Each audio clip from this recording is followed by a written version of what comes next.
রমজান মাস আল্লাহ তাআলা আমাদেরকে দিয়েছেন গনিমত স্বরূপ, ইবাদতের অন্যতম সময়, অল্প ইবাদতে অনেক সওয়াবের অধিকারী হওয়ার জন্য রমজান মাস দিয়েছেন।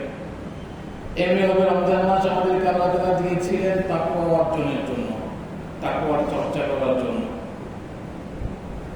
তো রমজান মাসে যে সমস্ত ইবাদত আমরা করেছি, এই সমস্ত ইবাদত যদি এখনো চালু রাখি তাহলেই আমাদের রমজান মাসের ইবাদত কবুল হয়েছে বলে গণ্য হবে। হাদিসে আসছে, যদি কোনো বান্দা ভালো একটা কাজ করে, ভালো যে কোনো ধরনের নেক আমল করে, সেই নেক আমল করার পরে যদি আল্লাহ তাআলা তাকে সেই নেক আমলের উপরে বলবৎ রাখেন এবং আরো নেক আমল করার তৌফিক দেন, তাহলে হাদিসের ভাষ্য অনুযায়ী আল্লাহ তাআলা পূর্ববর্তী নেক আমলটা কবুল করেছেন। সুবহানাল্লাহ। আমরা ঈদের দিন আলোচনা শুনেছি, রমজান মাস যে ব্যক্তি পেল, ইবাদত বন্দিগিতে কাটিয়েছে, রমজান মাস শেষ হয়ে গেছে, ওই মুহূর্তে সে যদি অঙ্গীকার করে যে আমি যে সমস্ত ইবাদত করেছি সেই সমস্ত ইবাদত আমি করতে থাকবো এবং সব ধরনের কবিরা গুনাহ থেকে আমি বেঁচে থাকবো, তখন আল্লাহ রাসূল সুসংবাদ নিয়েছেন, আল্লাহ তাআলা তাকে কোন ধরনের জিজ্ঞাসা ব্যতীত, কোন ধরনের হিসাব নেওয়া ব্যতীত তাকে জান্নাত দান করবেন। সুবহানাল্লাহ। এর বিপরীতে ওই হাদিসের অংশ, যদি কোনো ব্যক্তি রমজান মাস অতিবাহিত হওয়ার সময়ে মনে মনে এই নিয়ত করে রমজান মাস পবিত্র মাস, কোন ধরনের গুনার মধ্যে লিপ্ত হই না, কিন্তু রমজান মাসটা অতিবাহিত হোক, এরপরে আমি গুনার মধ্যে লিপ্ত হব, এমন যদি কেউ নিয়ত করে, হাদিসের ভাষ্য অনুযায়ী আল্লাহ রাসূল বলেন তার সমস্ত রোজা, সমস্ত আমল কোনো কিছুই কবুল করা হবে না, মারদুদুন, প্রত্যাখ্যাত হবে। এই জন্য রমজানের পরবর্তী আমরা যদি কিছু নেক আমল চালু রাখতে পারি, তাহলে আমাদের রমজানের যে তাকওয়া চর্চার মাস, রমজান মাস ট্রেনিং এর মাস, বিভিন্ন ধরনের ট্রেনিং হয় না শিক্ষকদের, এমনিভাবে ব্যবসায়ীদের বিভিন্ন ধরনের প্রোগ্রাম করা হয় যাতে করে তার ব্যবসার গতি বাড়ে। শিক্ষকতার পেশায় যারা নিয়োজিত তাদেরকে মাঝে মাঝে ট্রেনিং করানো হয় যাতে করে তাদের পড়ালেখা, ছাত্রদের যে পরিবেশন করানো হয় পরে, সেই কলা কৌশল সুন্দরভাবে আয়ত্ত হয় এবং এটা যেন আরো সুন্দরভাবে সে পড়াইতে পারে, ট্রেনিং করানো হয়। রমজান মাসটা আমাদেরকে ট্রেনিং এর একটা মাস দিয়েছে, যে এই মাসটা ট্রেনিং করবা, আমলের মধ্যে লিপ্ত থাকবা, যাতে করে বাকি 11 মাস সুন্দরভাবে তোমার জীবনকে পরিচালনা করতে পারে। ওলামা কেরাম বলেন যে রমজান মাসে যদি রমজান মাস পরবর্তী 8টি কাজ করে, তাহলে রমজান সেই ট্রেনিংটা পরিপূর্ণভাবে কাজে লাগবে এবং আমাদের জন্য হেদায়েতের ওসিলা হবে। 1 নম্বর আমল হচ্ছে, আল্লাহ তাআলা বলেছেন যে তোমরা যতটুকু অর্জন করেছো, কামাই করেছো, এটুকুকে বিনষ্ট করে দিও না। আল্লাহ রাব্বুল আলামিন বলেন, ইয়া আইয়ুহাল্লাযীনা আমানু আতিউল্লাহ ওয়া আতিউর রাসূল ওয়া লা তুবতিলু আ'মালাকুম। হে ঈমানদারগণ, তোমরা আল্লাহ এবং আল্লাহর রাসূলের অনুগত হও, ওয়া লা তুবতিলু আ'মালাকুম, এবং তোমরা যতটুকু আমল করেছো, আল্লাহ তাআলা যে তৌফিক দিয়েছেন, যতটুকুই আমল হয়েছে এই আমলকে বরবাদ করে দিও না, নষ্ট করে দিও না। আমল যে যতটুকুই করি এটাকে সংরক্ষণ করতে হবে। যদি সংরক্ষণ না করে সারা রাত নামাজ পড়ি, সারা রাত ইবাদত বন্দেগীতে লিপ্ত হই, দিনের বেলাও নামাজ পড়ি, কিন্তু কোনো এক সময় কোনো একটা মুহূর্তে কারো বিপদ করলাম, কারো মনে কষ্ট দিলাম, অন্যের হককে মেরে খেলাম, এই জাতীয় অন্যের হক বিশিষ্ট যত ধরনের গুনাহ আছে এই গুনাহগুলোর মধ্যে লিপ্ত হলাম। সারা রাত ইবাদত করেছি, কিন্তু সকালবেলা ফজর নামাজের পরে একজন স্বামীকে বিপদ করলাম, তো আমার আমল কি হয়ে যাবে? আর গুনাহ বরাবর হয়ে যাবে। আমার আমল তার আমল নামায় চলে যাবে। এই জন্য আমলকে বরবাদ করা যাবে না। রমজানে যতটুকু ইবাদত করেছি এটাকে নষ্ট হতে দেওয়া যাবে না। আল্লাহ তাআলা সুন্দর উদাহরণ দিয়েছেন, ওয়ালা তাকুনু কাল্লাতী নাকাদাত গাসলাহা মিন বা'দি কুওয়াতিন আনকাসা। তোমরা ওই মহিলার মতো হয়ো না যে মহিলা সুন্দর করে কাপড়ের যে সুতাকে গুটি বানায়। আগে তো তোলা দিয়ে সুতা বানানো হতো, তো কষ্ট করে সে সুতা বানিয়েছে, গুটি বানিয়েছে, তো নির্ধারিত একটা সময় এক পর্যায়ে এসে বড় একটা গুটি হয়েছে, সুতার গুটি। আল্লাহ তাআলা বলেন, তো গুটি হওয়ার পরে সে কি করেছে, না করার কাজটা সেটাকে সে নিয়ে হাতে কি করলো, কেটে ফেললো, কোনো জিনিসের মাধ্যমে নষ্ট করে ফেললো। তাহলে তার সারাদিনের এই পরিশ্রমটা কি হয়ে যাবে, ব্যর্থ হয়ে যাবে। তা আল্লাহ বললেন যে ওই মহিলার মতো তোমরা হয়ে না, যতটুকু আমল ইবাদত হয়েছে এটাকে সংরক্ষণ করতে হবে। এটা হচ্ছে এক নম্বর আমল। দ্বিতীয় নম্বর আমল হচ্ছে আল্লাহ তাআলা রমজান আমাদেরকে হেদায়েত দিয়েছে, অল্প হলেও কি দিয়েছে, হেদায়েত। হেদায়েতের অর্থ পথ প্রদর্শন করা। আমাদেরকে নামাজের তৌফিক দিয়েছে, রোজা রাখার তৌফিক দিয়েছে, আরো অন্য অন্য অনেক নেক আমল, দান সাদকা করার তৌফিক দিয়েছে। এই যে তৌফিক দিয়েছেন, হেদায়েত দিয়েছেন, হেদায়েতের বিপরীতে ভ্রষ্টতা, এটা গ্রহণ করা যাবে না। হেদায়েতের বিপরীতে কি করা যাবে না, ভ্রষ্টতা গ্রহণ করা যাবে না। আল্লাহ রাব্বুল আলামিন বলেন, ওয়ালিতুকমিলুল ইদ্দাতা ওয়ালিতুকাব্বিরুল্লাহা আলা মা হাদাকুম ওয়া লাআল্লাকুম তাশকুরুন। ওয়ালিতুকমিলুল ইদ্দাতা ওয়ালিতুকাব্বিরুল্লাহ। রমজান মাস শেষ হয়েছে, এখন তোমরা আল্লাহ তাআলা বেশি বেশি মহত্ব, বড়ত্ব প্রকাশ করতে থাকো। ওয়ালিতুকাব্বিরুল্লাহা আলা মা হাদাকুম, এজন্য করতে থাকো যে আল্লাহ তাআলা তোমাদেরকে হেদায়েত দিয়েছেন। লাআল্লাকুম তাশকুরুন, যাতে করে তোমরা কৃতজ্ঞ বান্দা হতে পারো। এজন্য মুসা আলাইহিস সালামের একটি ঘটনা আছে। মুসা আলাইহিস সালাম তার সেনাবাহিনী নিয়ে যখন জাব্বারিন এক সম্প্রদায়ের বিরুদ্ধে যখন নামলেন, তো মুসা আলাইহিস সালামের কওমের মধ্যে একজন ব্যক্তি ছিলেন, নাম হচ্ছে কি বালাম ইবনে বাউরা। তিনি মুস্তাজাব দাওয়াত ছিলেন, যে দোয়া করতে দোয়া কবুল হয়ে যেত।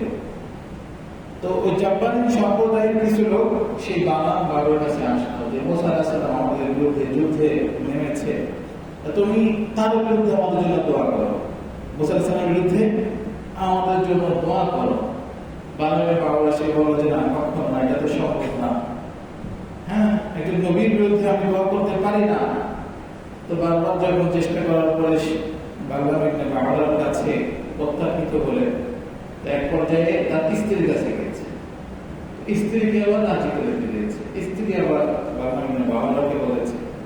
এক পর্যায়ে সে দোয়া করতে বাধ্য হয়েছে, অনেক বড় ঘটনা। তো সে মুসা আলাইহিস সালামের বিরুদ্ধে দোয়া করত, আর দোয়া তো কবুল হয়েই নাই, বরং তার জিহ্বা আস্তে আস্তে বড় হতে হতে হতে নাভি পর্যন্ত চলে আসে। এটা তাকে আল্লাহ তাআলা শাস্তি স্বরূপ দিয়েছে। তো এই ঘটনা কোরআনে পাকের মধ্যে উল্লেখ করার অন্যতম একটা কারণ হচ্ছে যে আল্লাহ তাআলা বালাম ইবনে বাউরাকে হেদায়েত দিয়েছিলেন, তাকে মুস্তাজাব দাওয়া বানিয়েছিলেন। কিন্তু আল্লাহ তাআলার বিরুদ্ধে যখন সে গিয়েছে, গুনার মধ্যে লিপ্ত হয়েছে, তখন আল্লাহ তাআলা তাকে বেহাল ব্যবস্থা করেছে। তো আল্লাহ তাআলা রমজানে আমাদেরকে ইবাদতের তৌফিক দিয়েছেন। আমরা যদি আল্লাহ তাআলার হেদায়েতের মোকাবেলায় ভবিষ্যতে গ্রহণ না করি, বরং এই হেদায়েতের উপর থাকি, যে আমল করেছি সেই আমল যদি চালু রাখি, তাহলে আল্লাহ তাআলা লাআল্লাকুম তাশকুরুন, কৃতজ্ঞ বান্দা হিসেবে কাল কিয়ামতে উঠাবেন। অন্যথায় আমাদেরকে ভয়ানক শাস্তিও দিতে পারে।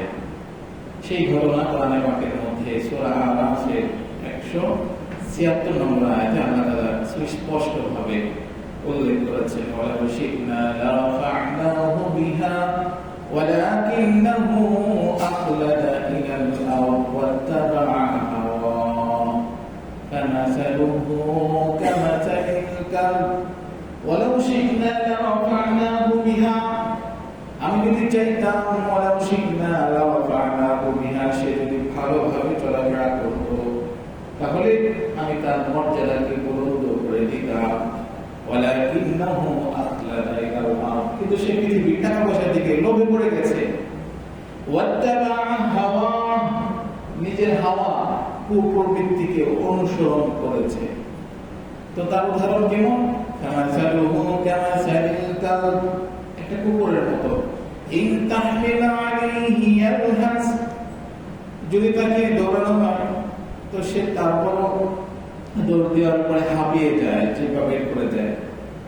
আর যদি তাকে ছেড়েও দেওয়া হয় আর তার তো রূপ হয়ে যায়, সে জিহ্বা বার করে হারানোর মতো হয় না কুকুরে। তো কুকুরের সাথে আল্লাহ গিয়েছে যে যাদেরকে আল্লাহ তাআলা হেদায়েত দিয়েছেন, হেদায়েত বড় এত সুন্দর ভালো ভালো নেক আমল করা, 5 ওয়াক্ত নামাজ জামাতের সাথে পড়া, এসব হেদায়েতের অন্তর্ভুক্ত। এগুলা দেওয়ার পরেও যখন সে হয়ে গেছে, এদের বয়সে নামাজের মধ্যে আসে না, সে নামাজের গুরুত্ব দেয় না, রমজান যেভাবে গুরুত্ব দিয়েছে, তাহলে বোঝা গেল সে হেদায়েতের বিপরীতে কি করলো? ভ্রষ্টতা গ্রহণ করলো। যে কোনো সময় আযাবে গ্রেফতার হতে পারে। এজন্য দ্বিতীয় আমল হচ্ছে হেদায়েতের বিপরীতে ভ্রষ্টতা গ্রহণ করব না। 3 নম্বর আমল হলো শয়তান থেকে সতর্ক থাকা। শয়তান থেকে সতর্ক থাকা। ইন্নাশ শাইতানা লাকুম আদুউন ফাত্তাখিযুহু আদুওয়া, আল্লাহ তাআলা কোরআনে পাকের বিভিন্ন জায়গায় বারবার মানুষকে সতর্ক করে বলেছে, ইন্নাশ শাইতানা লাকুম আদুউন, নিশ্চয়ই শয়তান তোমাদের প্রকাশ্য শত্রু। ফাত্তাখিযুহু আদুওয়া, কাজেই শত্রুকে শত্রু হিসেবে গ্রহণ করো। শত্রুকে কি হিসেবে গ্রহণ করা? শত্রু হিসেবে গ্রহণ করা। ইন্নামা ইয়াদউ হিজবাহু লিয়াকুনু মিন আসহাবিস সাঈর, নিশ্চয়ই শয়তান তার দলবলকে কি করে? জাহান্নামের দিকে ডাকে, জাহান্নামের দিকে। আল্লাহ তাআলা বলেন যে শত্রু সমাজের শয়তান, শয়তানকে শত্রু হিসেবে গ্রহণ করো, শয়তানকে কি হিসেবে গ্রহণ করো না, বন্ধু হিসেবে গ্রহণ করো না। ইয়া বানি আদম লা ইয়াফতিনান্নাকুমুশ শাইতানু কামা আখরাজা আবাওয়াইকুম মিনাল জান্নাতি ইয়ানসিউ আনহুমা লিবাসাহুমা, হে বনি আদমের সন্তান। এখানে আল্লাহ তাআলা ইমানদার বলেন নাই, আদম আলাইহিস সালামের সন্তান বলে এই কথা বুঝিয়েছে, পিতা মাতাকে স্মরণ করিয়ে দিয়েছে যে দেখো তোমাদের যেন শয়তান ধোঁকায় না ফেলে দেয়, ফিতনার মধ্যে নিমজ্জিত না করে দেয়। কামা আখরাজা আবাওয়াইকুম মিনাল জান্নাতি ইয়ানসিউ আনহুমা লিবাসাহুমা, যেভাবে তোমাদের পিতা মাতাকে ধোঁকায় ফেলে দিয়েছিল, যার কারণে জান্নাতি লিবাস তাদের শরীর থেকে খুলে ফেলা হয়েছিল শয়তানের ধোঁকার কারণে। এখানে পিতা মাতার কথা উল্লেখ করা হয়েছে। যদি কোনো পিতা মাতাকে কেউ অসম্মান করে, আমি যদি তাকে বন্ধু হিসেবে গ্রহণ করি, তাহলে কি হবে? পিতা মাতার কষ্টের জায়গা থাকবে? থাকবে না। কোনো মানুষ, কোনো সন্তান, সে যদি কেউ বুঝতে পারে যে আমার পিতা মাতাকে এই লোক অসম্মান করেছে, তাহলে অবশ্যই তাকে শত্রু হিসেবে গ্রহণ করুন। কি বলেন? আল্লাহ তাআলা এই বিষয়টাকে ফুটিয়ে তুলেছে, পিতা মাতার কথাকে স্মরণ করে দিয়ে বলেছেন, দেখো জান্নাতে তোমার পিতা মাতা ছিল, জান্নাতি পোশাক পরিধান করা ছিল, কিন্তু শয়তান তাদেরকে ধোঁকায় ফেলিয়ে দিয়েছে। যার কারণে জান্নাতি পোশাক খুলে ফেলানো হয়েছে, তাদেরকে জান্নাত থেকে বের করে দেওয়া হয়েছে। এত বড় কষ্ট তোমার পিতা মাতাকে দেওয়া হয়েছে, কাজেই তোমার পিতা মাতার যে শত্রু তাকে বন্ধু হিসেবে গ্রহণ করো না, বরং কি হিসেবে গ্রহণ করো? শত্রু হিসেবেই গ্রহণ করো। শয়তান বারবার আল্লাহ তাআলার কাছে চ্যালেঞ্জ করেছেন যে যার কারণে আমি, যেই মানুষের কারণে আমাকে এত বড় অবস্থ, লাঞ্ছিত, অভিশপ্ত হতে হয়েছে, আমি সেই মানুষকে অবশ্যই কি করবো? পথভ্রষ্ট করবো।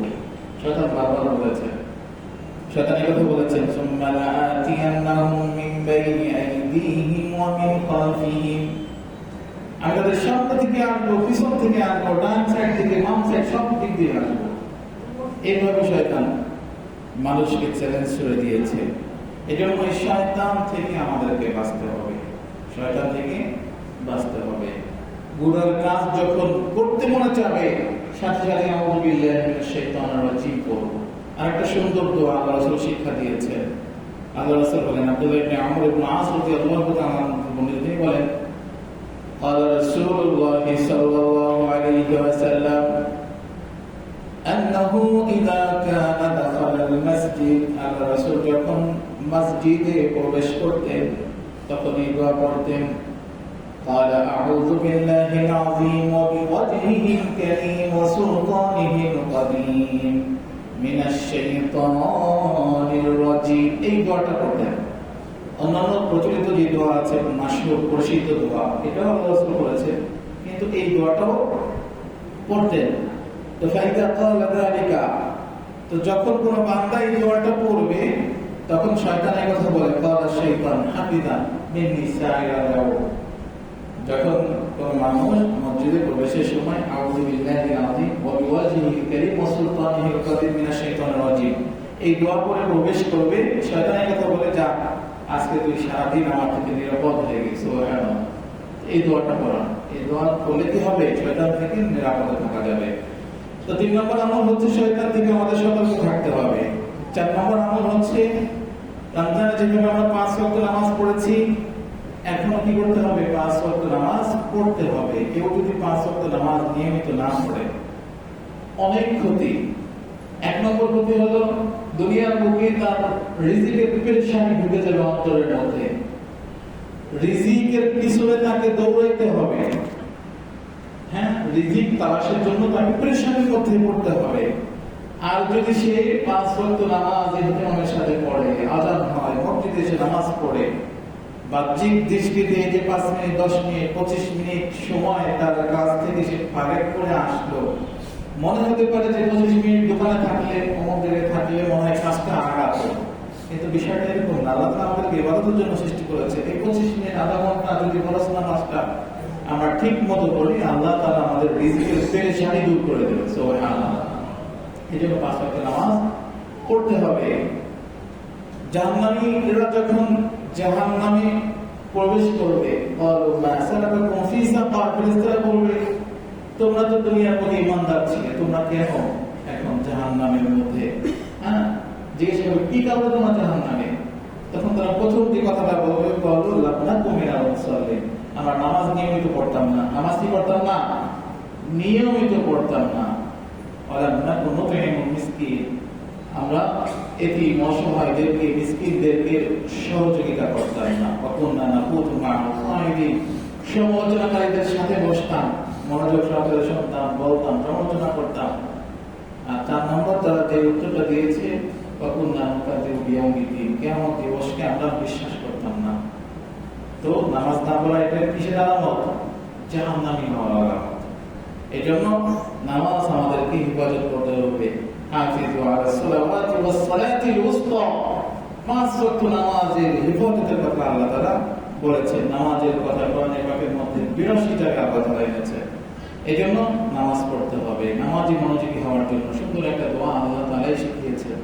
অনেকে নামাজে মনোযোগ হয় না, ছেলে সন্তান নামাজ পড়ে না, এই দোয়া আল্লাহ তাআলা বলে দিয়েছেন, রব্বি জাআলনি মুকিমাস সালাতি ওয়া মিন যুররিয়্যাতি রব্বানা ওয়া তাকাব্বাল দুআ। রব্বি জাআলনি মুকিমিস সালাহ, হে আল্লাহ ইজআলনি মুকিমিস সালাহ, নামাজ আদায়কারী আমাকে বানাও, যেন মনোযোগ সহকারে নামাজ পড়তে পারি। ওয়া মিন যুররিয়্যাতি, আমার যারা সন্তান সন্ততি নাতিপতি তাদেরকেও নামাজি বানাও। রব্বানা ওয়া তাকাব্বাল দুআ, হে আল্লাহ দোয়াকে কবুল করো। এইভাবে বেশি বেশি করা, নামাজের মধ্যে মনোযোগিতা বৃদ্ধি পাবে, সন্তানরা কি হবে? নামাজি হবে। এটা হচ্ছে 4 নম্বর আমল, যে নামাজ না ছাড়ার প্রতিজ্ঞা করা। 5 নম্বর আমল হলো রমজানে যতটুকু হোক কোরআনের সাথে লেগে থাকার আমরা চেষ্টা করেছি, কোরআন পড়ার চেষ্টা করেছি। তো রমজানে আমরা তারাবি পড়েছি, কোরআন শুনেছি। তো সারা বছর দিনের কিছু একটা অংশ কোরআনের জন্য নির্ধারণ করা যায়, যাতে করে কালকে আমাদের ময়দানে কোরআন আমার বিরুদ্ধে না দাঁড়ায় যায়, আল্লাহ রাসূল সব বিরুদ্ধে দাঁড়ায় যাবে। আল্লাহ রাসূল কি বলবে কালকে আমাদের ময়দানে? আমাদেরকে বলবেন وقال الرسول يا ربي إن قومي اتخذوا هذا القرآن مهجورا। স্বয়ং আল্লাহ রাসূল আমার বিরুদ্ধে দাঁড়িয়ে বলবেন যে আমার প্রতিপালক ইন্না কওমি ইত্তাখাযু, এই যে আমার জাতি তারা ইত্তাখাযু হাযাল কুরআন মাহজুরা, এই কোরআনকে তারা পরিত্যাগ করেছে। কোরআনকে কি করেছে? পরিত্যাগ করেছে। সুন্দর একটা ব্যাখ্যা রমজানে বারবার বলা হয়েছে। কোরআন পরিত্যাগ করার অর্থ হলো শুদ্ধভাবে কোরআন শরীফ পড়তে না পারা। 2 নম্বর কি? এক নম্বর শুদ্ধভাবে কোরআন শরীফ পড়তে না পারা, দুই নম্বর হলো এই কোরআনের উপর ঈমান না আনা, তিন নম্বর হচ্ছে কোরআন পড়ে এর অনুযায়ী আমল না করা। এই তিনটা কাজ যারা করবে তারাই কি কোরআন পরিত্যাগকারী। তো কাজেই কোরআন শরীফ শুদ্ধভাবে শিখতে হবে, পড়তে হবে। দিনের কোন একটা অংশ কোরআন শরীফ হাতে নিয়ে একটু পড়ার চেষ্টা করি, 5 মিনিট হোক, ফজরের নামাজে পড়ে হোক, যে কোনো নামাজে পড়ে হোক, একটু সময় কোরআন শরীফকে দেওয়া, কোরআন শরীফকে একটু তেলাওয়াত করা। সবাই করবো তো ইনশাআল্লাহ, তৌফিক দান করেন। এমনিভাবে রমজান যেভাবে জিকির আজকারের মধ্যে লিপ্ত ছিলাম, এখনো বেশি বেশি জিকির আজকার করা। আল্লাহ তাআলা কোরআনে পাকের মধ্যে শুধুমাত্র এই জিকিরের বিষয়টাই বলেছেন, ইয়া আইয়ুহাল্লাযীনা আমানু যিকুরুল্লাহ যিকরান কাসীরা। কাসীর শব্দ ব্যবহার করেছেন, বেশি বেশি জিকির করুন। জান্নাতে আল্লাহ তাআলা প্রত্যেকটা মানুষের জন্য নির্ধারিত একটা জায়গা নির্ধারণ করে রেখেছেন, একটা জায়গা, একটা প্লট থাকে না মানুষের, দুনিয়ার লোকে প্লট থাকে, তবে ও প্লট নির্ধারণ করে রেখেছেন। অনেক বড় একটা হাদিস আছে এই বিষয়ে। তো যাই হোক, সেই যে একটা নির্ধারিত জায়গা, ওই জায়গাকে সৌন্দর্য করা, ওই জায়গায় বিল্ডিং নির্মাণ করা, এই সব কিছু আমরা যখন দুনিয়ার বুকে বসে জিকির আজকার করব, তো সাথে সাথে জান্নাতে বিভিন্ন ধরনের নাজ নিয়ামত, গাছপালা, ফুললতা রোপণ করা হবে, লাগানো হবে। আর যদি আমরা আমল বৃদ্ধি না করি, আমল না করি, জিকির আজকার বেশি বেশি না করি, তো কালকে ময়দানে ধরা খেতে হবে। একটা হাদিস আছে, হঠাৎ করে সুবিধান পাবে, তো জান্নাতি বলবে এই সুন্দর বিধান কোন জায়গা থেকে আসলো? ফেরেশতারা উত্তর দেবে যে আপনার থেকে একটা নেক আমল, একবার বেশি জিকির অমুক ব্যক্তি করেছে, সে খাওয়া দাওয়া করার উপরে রিপোর্ট করেছে, সেই রিপোর্টের গ্রামে। তখন আফসোসের আর সীমা থাকবে না। তখন মনে হবে যে একবার যদি জিকির বেশি করতাম, একটা আমল, নেক আমল যদি বেশি করতাম, তাহলে আমি তার মতো অত বড় নিয়ামত পেতে পারতাম। তো এই জন্য আমলের মধ্যে থাকতে হবে, বেশি বেশি জিকির আমাদের করতে হবে। আল্লাহুম্মা আ'ইন্নি আলা যিকরিকা ওয়া শুকরিকা ওয়া হুসনি ইবাদাতিক, এই দোয়াটা আল্লাহ রাসূল প্রত্যেক নামাজের পরে, ফরজ নামাজের পরে এই দোয়াটা পড়তেন। আল্লাহুম্মা আ'ইন্নি আলা যিকরিকা ওয়া শুকরিকা, যে তোমার স্মরণ করা, তোমার শুকরিয়া আদায় করার ব্যাপারে আল্লাহ তুমি আমাকে সহযোগিতা করো। ওয়া হুসনি ইবাদাতিক, আমি যেন সুন্দর করে ইবাদত করতে পারি সেই বিষয়ে আমাকে সহযোগিতা করো, সাহায্য করো। এই দোয়াটা বেশি বেশি করলে আল্লাহ তাআলা বিভিন্ন ধরনের ইবাদতে আমাদেরকে তৌফিক দান করবেন। 7 নম্বর হচ্ছে রমজানে যেভাবে নেক কাজের সাহায্য ছিলাম, সবাই রোজা রেখেছি, সবাই নামাজ পড়ছে, একসাথে ছিলাম, তো এখনো যারা নামাজি তাদের সাথে যাদের সাথে আলোচনা করলে আখিরাতের কথা স্মরণ হয়, যারা দিনই কথাবার্তা বলে তাদের সাথে মেশা, এটাও কি সারা বছর আমল চালানোর অন্যতম একটা আমল, যে সৎসঙ্গ দেওয়া, অসৎসঙ্গ পরিত্যাগ করা। ইয়া আইয়ুহাল্লাযীনা আমানু তাকুল্লাহা ওয়া কুনু মা'আস সাবিরিন, ওয়া কুনু মা'আস সাবিরিন।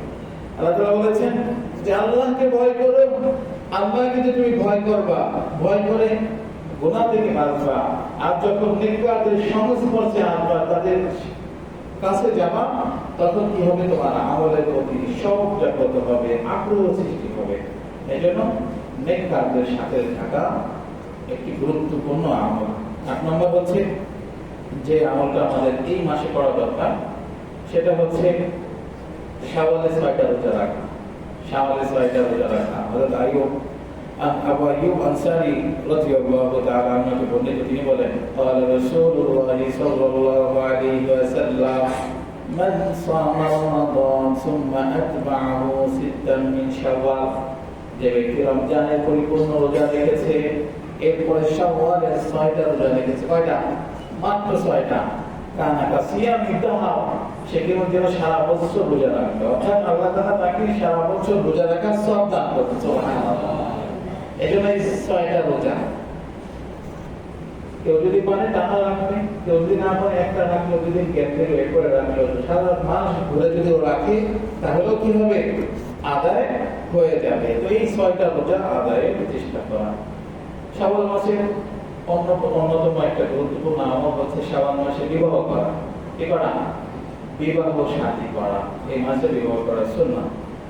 হ্যাঁ, এটা অন্যতম আমলের বিষয়ে আমরা ইনশাআল্লাহ পরবর্তীতে আলোচনা শুনবো। তো আজকে যতটুকু আলোচনা শুনলাম, যেন আল্লাহ তাআলা আমাদেরকে যত আমল করার তৌফিক দান করেছেন সে আমলগুলো চালু রাখা, বিশেষ করে 8টা কাজ যদি কেউ করে, তো রমজানটা যে সে সুন্দর করে নামাজ পড়েছে, তার এই নামাজ, তার ইবাদত, এগুলা কবুল হওয়ার আলামত প্রকাশ পাবে। এবং সারা বছর যদি আমলের সাথে থাকে, তাহলে আল্লাহ তাআলা কি করবেন? অবশ্যই হেদায়েত দান করবেন, নাজাত দান করবেন। 1 নম্বর আমল শুনেছি, আমলকে নষ্ট না করা। রমজান যত ইবাদত করেছি সেই ইবাদতকে নষ্ট করব না, গুনার মধ্যে লিপ্ত হব না। 2 নম্বর হচ্ছে হেদায়েতের মোকাবেলায় ভবিষ্যতে গ্রহণ করব না। 3 নম্বর শয়তান প্রকাশ্য শত্রু থেকে আমরা সতর্ক থাকবো। এবং 4 নম্বর হচ্ছে 5 ওয়াক্ত নামাজ রমজানে যেভাবে পড়েছি এখনো পড়ব। 6 নম্বর কোরআন পরিত্যাগ করব না, এমনি হবে বেশি বেশি আল্লাহ জিকির করবো। 7 নম্বর হচ্ছে সত্যবাদী নেককার লোকদের সাহচর্য গ্রহণ করবো। 8 নম্বর হচ্ছে কি সামনে 6টা রোজা রাখবো। আল্লাহ রাব্বুল আলামিন আমাদেরকে যা কিছু বলা হলো এর উপর বলনেওয়ালা এবং যারা শুনেছি সবাইকে আমল করার তৌফিক দান করেন।